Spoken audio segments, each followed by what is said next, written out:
उत्तर प्रदेश में उद्योगों को किसी तरह से चालू किया जाए और गतिशीलता प्रदान की जाए, इसके लिए आज बिजनेस स्टैंडर्ड की तरफ से जो आयोजन किया गया है समृद्धि का, उसमें शिरकत करने आए शिवपाल जी से हम बात करने की कोशिश करते हैं और जानने की कोशिश करते हैं कि किस तरह से माहौल बनाने की कोशिश की जाएगी प्रदेश में। सर, किस तरह से माहौल बनाने की कोशिश की जाएगी, क्योंकि कई बार ऐसे देखा गया है कि जो सिंगल विंडो सिस्टम की बात की जाती है वो 2004 से अप्लाई है, लेकिन उसमें इम्प्लीमेंटेशन नहीं हो पाता है, काफी दिक्कतें आती उद्योग। देखिए, हमारी सरकार का शुरू से प्रयास रहा है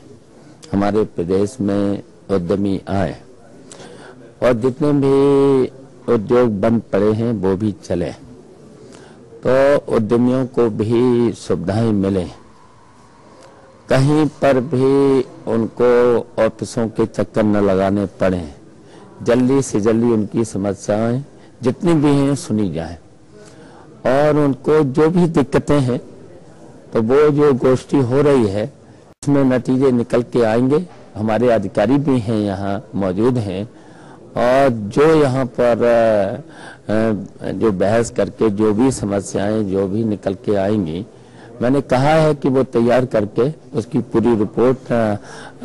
सरकार के पास आए, फिर सरकार उस पर विचार करे। सर, आप हमेशा स्टेट फॉरवर्ड बात के लिए जाने जाते हैं, तो क्या लगता है जैसे कि हमीरपुर लिया जाए, उरई लिया जाए और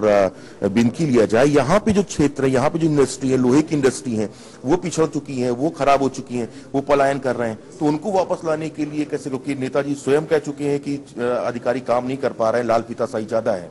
तो उसको रोकने के लिए क्या? देखिए, हमने रोका है, हमारे सीधे सरकार के आदेश हैं, जहां पर भी उद्यमी हों और उद्यमियों की बात को सुना जाए और अधिकारी जो ऑफिसों के ज्यादा चक्कर न लगाए, तुरंत निर्णय लें और ये नहीं कि फाइल में घुमाते रहें जब तक उद्यमी परेशान हो जाए। और हमने वैसे देखिए सड़कों से लेकर के बिजली से लेकर के और बुंदेलखंड में, जहां पर देखिए बुंदेलखंड में लोग कहते थे, मैंने तो देखा है जा करके, न तो वहाँ पानी की कमी है, वहाँ जमीन भी हमारे पास भी उपलब्ध है, तो हम अगर उद्योगों को बढ़ावा देंगे अगर बुंदेलखंड में, तो वहाँ बहुत उपजाऊ जमीन भी है हमारे पास, बहुत अच्छा समय है। इंडस्ट्रियलिस्ट जो है अब काफी, ये ऐसा नहीं लग रहा है काफी लेट कर दिया है, क्योंकि जो महत्वाकांक्षी योजनाएं हैं सरकार, लेकिन हम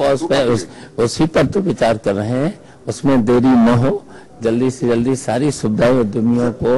और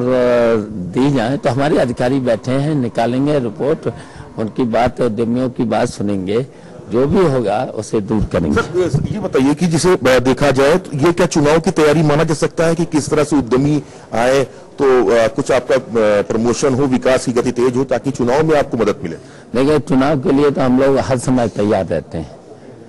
हर समय तैयार रहते हैं। बिजली की समस्या को कैसे निपटाएंगे? और जो देखिए चुनाव की बात जो आपने की है, तो हमने अपना जो घोषणा पत्र दिया था वो हमने पूरा कर दिया है। सर, लेट काफी नहीं लग रहा है योजनाओं को इम्प्लीमेंटेशन में? नहीं, कि देखिए जैसे जैसे हमारी सरकार ने तो पहले ही समय से हर महीने, हर 3 महीने में कोई न कोई फैसला उत्तर प्रदेश की जनता के लिए लिया है, हर वर्ग के लिया है, उद्यमियों के लिए भी,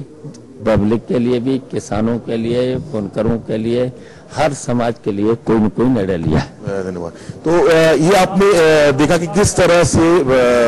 बताया गया कि सरकार किस तरह से जारी करेगी उस योजनाओं को और इनका इम्प्लीमेंटेशन कितनी अच्छी तरीके से किया जाए, इस पर भी विचार किया जाएगा, ताकि जो उद्योग हैं वो पुनर्जीवित हो इस पूरे प्रदेश में। और सरकार ये भी कह रही है कि वो अगले चुनाव के लिए तैयारी भी कर रही है।